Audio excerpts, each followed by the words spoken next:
Les activités pour Dieu ne seront jamais plus importantes que ce que nous devons être pour Dieu dans notre comportement. Il y a une contradiction flagrante dont nous devrions prendre conscience.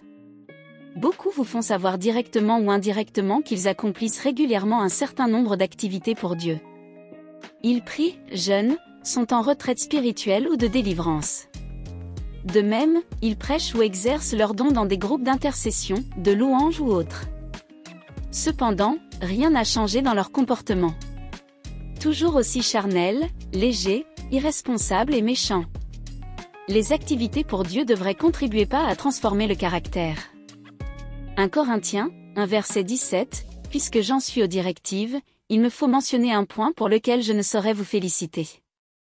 C'est que vos réunions, au lieu de contribuer à votre progrès, vous font devenir pire.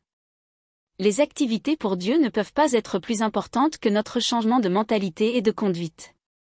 Les activités pour Dieu ne doivent pas devenir plus importantes que ce que nous devons être en Dieu.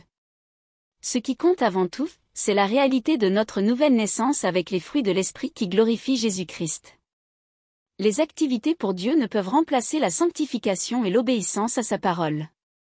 C'est pour cela qu'il est important de faire régulièrement devant Dieu le bilan de notre vraie vie en Christ, se poser des bonnes questions qui font mal à notre comportement d'apparence pseudo-spirituelle sur l'impact réel de ce que nous sommes en Christ.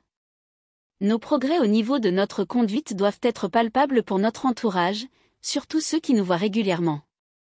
Dans ta maison, si ta femme, ton mari, tes enfants, tes frères ne peuvent pas louer Dieu pour ton comportement, tes réactions, alors tu as un sérieux problème urgent à résoudre. Sur ton lieu de travail, quelle image et quel témoignage?